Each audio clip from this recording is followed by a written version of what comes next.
नमस्कार दोस्तों, वाणी हिंदी अकेडमी में आप सबका स्वागत है। आज मैं घटना चक्र से आदिकालीन साहित्य की प्रमुख प्रवृत्तियों से जो क्वेश्चन पूछे गए हैं वे लेके आई हूँ। ये घटना चक्र से क्वेश्चन हैं जो अब तक पूछे गए हैं। चलिए देखते हैं क्वेश्चन नंबर 1। किस विद्वान ने हिंदी साहित्य के प्रारंभिक काल को वीरगाथा काल नाम दिया है? इसमें बी विकल्प सही होगा। आचार्य रामचंद्र शुक्ल ने आदिकाल को वीरगाथा काल नाम दिया है। चलिए देखिए इसकी व्याख्या। हिंदी साहित्य के विभिन्न विद्वानों ने प्रारंभिक काल का भिन्न भिन्न नामों से वर्गीकरण किया है, जो इस प्रकार है। डॉक्टर गिरिसन ने चारण काल नाम दिया है आदिकाल को। मिश्र बंधुओं ने प्रारंभिक काल नाम दिया है। गणपति चंद्रगुप्त ने प्रारंभिक काल। कहीं कहीं इनका आरंभिक काल भी मिलता है, लेकिन ये क्वेश्चन अभी फिलहाल में परीक्षा में पूछा गया है कि किन दो विद्वानों ने मिश्र बंधु और गणपति चंद्रगुप्त दोनों का नाम दिया हुआ था कि आदिकाल को प्रारंभिक काल कहा है, और दोनों का प्रारंभिक काल ही उत्तर सही माना है आयोग ने। चलिए, आचार्य रामचंद्र शुक्ल ने वीरगाथा काल नाम दिया है। राहुल सांस्कृत्यायन ने सिद्ध सामंत काल नाम दिया है। महावीर प्रसाद द्विवेदी ने बीज वपन काल नाम दिया है। विश्वनाथ प्रसाद मिश्र ने वीरकाल कहा है। हजारी प्रसाद द्विवेदी ने आदिकाल को आदिकाल कहा है, और डॉक्टर राम कुमार वर्मा ने चारण काल या संधि काल नाम दिया है।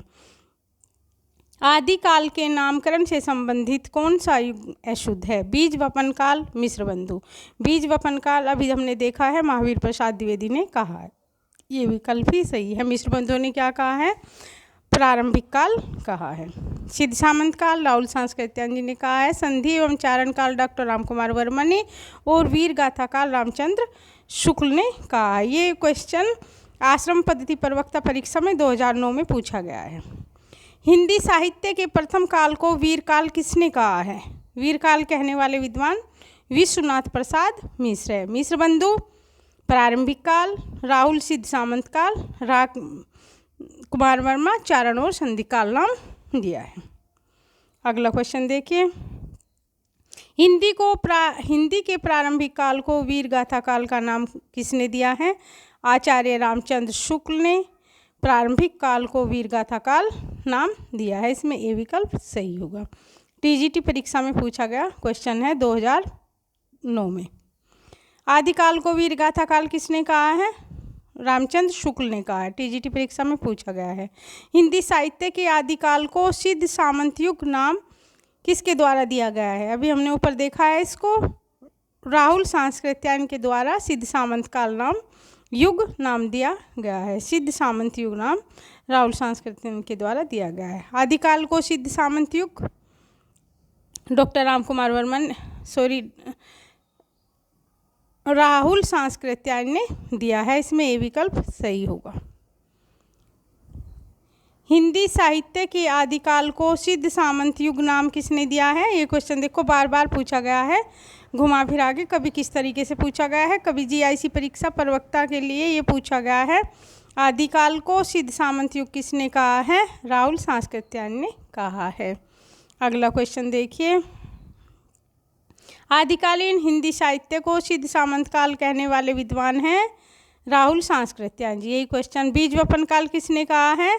महावीर प्रसाद द्विवेदी जी ने कहा है। आदिकाल को बीज वपन काल की संज्ञा महावीर प्रसाद द्विवेदी जी ने दी है।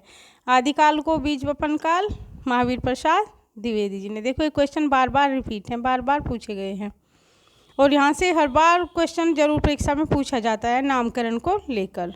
आदिकाल को बीज वपन काल कहा है महावीर प्रसाद द्विवेदी जी ने। डी विकल्प सही होगा। आदिकाल को वीरकाल नामकरण किसने किया है? विश्वनाथ प्रसाद मिश्र ने आदिकाल को वीरकाल कहा है। विश्वनाथ प्रसाद मिश्र ने। परीक्षा टीजीटी 2003 में पूछा गया क्वेश्चन है। हिंदी साहित्य के प्रथम काल को आदिकाल नाम किसने दिया है? आदिकाल को आदिकाल कहने वाले हजारी प्रसाद द्विवेदी जी हैं। इन्होंने आदिकाल को आदिकाल नाम दिया है। निम्नलिखित में कौन सा नाम आदिकाल का नहीं है? वीरगाथा काल, गद्यकाल, चारण काल और सिद्ध सामंत काल। इसमें बी विकल्प सही होगा। आदिकाल का नाम गद्यकाल नहीं है। आधुनिक काल में है गद्यकाल, और वीरगाथा काल रामचंद्र शुक्ल ने कहा है। चारण काल गिरिसन ने कहा और सिद्ध सामंत काल राहुल सांस्कृत्यायन ने कहा है।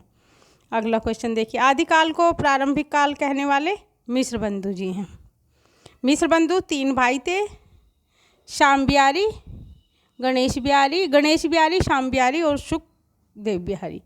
3 भाई थे जो मिश्र बंधु के नाम से प्रसिद्ध हैं। आदिकाल को आधार काल किसने कहा है? आदिकाल को आधार काल मोहन अवस्थी जी ने कहा है। डॉक्टर मोहन अवस्थी ने आदिकाल को आधार काल तथा वासुदेव सिंह ने उद्भव काल कहा है। वासुदेव सिंह ने उद्भव काल और आधार काल मोहन अवस्थी जी ने कहा है। देखो ये प्रारंभिक काल की व्याख्या है।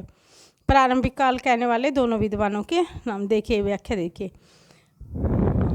उत्तर प्रदेश माध्यमिक शिक्षा सेवा चयन बोर्ड ने अपनी प्रारंभिक उत्तर कुंजी में इस प्रश्न पत्र में विकल्प बी दिया था, मतलब मिश्र बंधु को दिया था। आप क्वेश्चन भी देखिएगा एक बार, ये है आदिकाल को प्रारंभिक काल नाम किसने दिया? मिश्र बंधु ने दिया। ठीक है, अब देखिए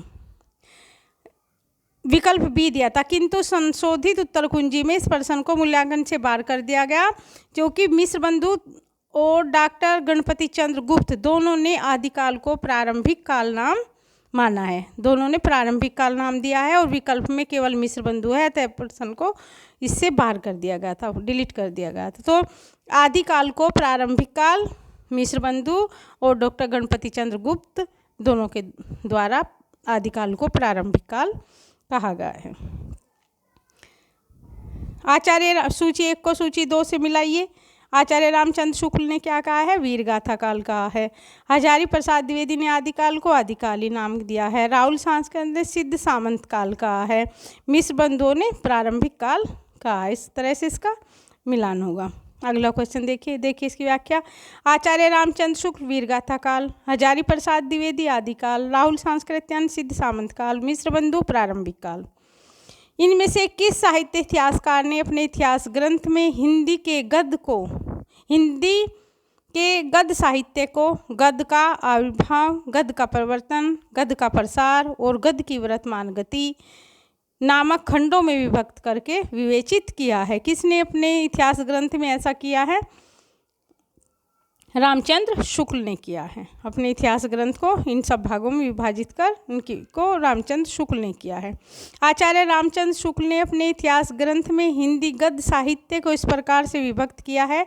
गद्य का आविर्भाव संवत 1900 से 1925, आधुनिक गद्य साहित्य की परंपरा का परिवर्तन इन्होंने प्रथम उत्थान और द्वितीय और तृतीय उत्थान नाम दिया है। प्रथम उत्थान का समय है 1925 से 1950। ये पूछा जाता है कि प्रथम उत्थान का समय क्या है? 1925 से 1950।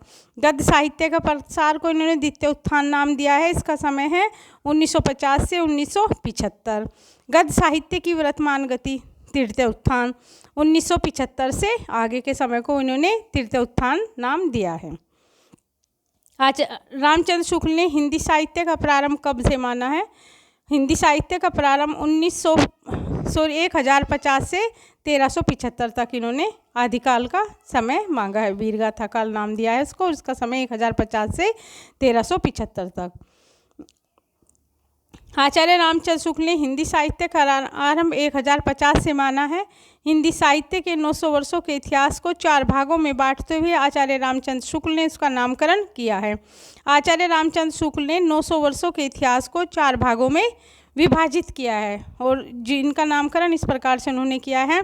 आदिकाल को इन्होंने 2 नामकरण अपनाए हैं। आदिकाल को इन्होंने वीरगाथा काल नाम दिया है और इसका समय है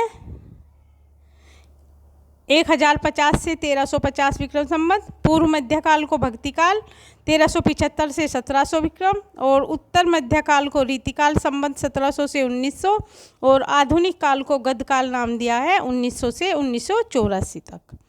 इस प्रकार 900 वर्ष के इतिहास का रामचंद्र शुक्ल ने बांटा है इसको। डॉक्टर राम कुमार वर्मा ने हिंदी साहित्य का प्रारंभ कब से माना है? डॉक्टर राम कुमार वर्मा ने हिंदी साहित्य का प्रारंभ 693 से 1693 तक माना है इन्होंने। इसमें ए विकल्प सही होगा। डॉक्टर राम कुमार वर्मा ने हिंदी साहित्य का प्रारंभ कब से माना है? 693 से माना है। डॉक्टर राम कुमार द्वारा रचित इतिहास है हिंदी साहित्य का आलोचनात्मक इतिहास, जो 1938 में प्रकाशित हुआ। उन्होंने इसमें एक विशेष कालखंड 693 से 1693 तक, इन्होंने, मैं अभी 1900 कह रही थी गलती से, 693 से 1693 ईस्वी तक रचित हिंदी साहित्य का विवेचन किया है। विवेचक ग्रंथ 7 प्रकरणों में इन्होंने विभाजित किया है, जो संधिकाल, चारणकाल, भक्तिकाल की अनुकरणिका, भक्तिकाल, प्रेम काव्य, राम काव्य तथा कृष्ण काव्य में विभाजित किया है। भक्तिकाल को 4 उसमें विभाजित किया है। इस आधार पर डॉक्टर राम कुमार वर्मा ने हिंदी साहित्य का आरंभ 693 ईस्वी से मानते हैं, 693 से 1693 ईस्वी तक मानते हैं। बौद्ध धर्म से जुड़े हुए साहित्य की भाषा है पाली। बौद्ध धर्म की भाषा है पाली। पाली भाषा में ही भगवान बुद्ध ने अपने सभी उपदेश दिए हैं। पाली भाषा है इनकी, पाली भाषा में लिखे गए हैं इनके सभी ग्रंथ। और प्राकृत भाषा के विविध रूप है, जिसमें पाली प्राकृत का संबंध बौद्ध धर्म के ग्रंथों से है। बौद्ध धर्म के सभी ग्रंथ पाली भाषा में लिखे हुए हैं। और अर्धमागधी का संबंध जैन धर्म के ग्रंथों से है। जहाँ जहाँ बौद्ध धर्म का प्रसार हुआ वहाँ वहाँ पाली भाषा पहुँची, और जैन धर्म के साथ अर्धमागधी। प्राकृत भाषा को साहित्यिक महत्व पूर्व की तुलना में पश्चिम में अधिक प्राप्त हुआ, और उसमें भी विशेष रूप से महाराष्ट्रीय प्राकृत का प्रधान रूप है। अगला क्वेश्चन देख ले। निम्नलिखित में से अपभ्रंश प्रभावित हिंदी रचना कौन सी है? भरतेश्वर बाहुबली रास साहित्य की प्रथम रचना भी मानी गई है। अपभ्रंश साहित्य की प्रथम रचना भी मानी गई है भरतेश्वर बाहुबली रास। अपभ्रंश में रास नामक पहली सरस्कृति भरतेश्वर बाहुबली रास है, जिसका समय 1184 ईस्वी है। मुनि जिनविजय ने इस ग्रंथ को जैन साहित्य की रास परंपरा का प्रथम ग्रंथ माना है। प्रथम ग्रंथ किसको माना है? भरतेश्वर बाहुबली रास को, जिसका समय है 1184, और मुनि जिनविजय ने इसको प्रथम ग्रंथ माना है रास परंपरा का। इसकी रचना शालिभद्र सूरि ने की थी। शालिभद्र सूरि ने पंच पांडव चरित्र रास की भी रचना की। खुमांड रासों में 43 छंद प्राप्त हुए हैं। खुमांड रासों के इस काव्य के कवि का नाम तो अज्ञात है, परंतु एक स्थल पर दलपति विजय शब्द देखकर आलोचकों ने अनुमान लगा लिया कि है इस दलपति विजय की ही रचना है खुमांड रासों। खुमांड रासों दलपति विजय की मान लिया गया है। ढोला मारू रदुहा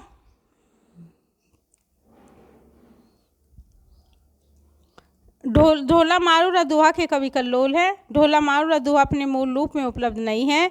यह लोक काव्य दोहाबंद था और मौखिक परंपरा में सुनाया गया जाता है। अपभ्रंश प्रभावित हिंदी रचना कौन सी है? अभी हमने ऊपर देखा है भरतेश्वर बाहुबली रास शालिभद्र सूरि की रचना है। प्रथम रास अपभ्रंश की प्रथम रचना है। शालिभद्र सूरि की रचना का नाम है भरतेश्वर बाहुबली रास। किस तरह से क्वेश्चन पूछा गया है 3 बार। आंसर ए की भरतेश्वर बाहुबली रास है। इस प्रकार दोस्तों हमने 25 महत्वपूर्ण क्वेश्चन को देखा है। इससे आगे के क्वेश्चन दूसरे प्रैक्टिस सेट में मिलते हैं नेक्स्ट वीडियो में। धन्यवाद दोस्तों।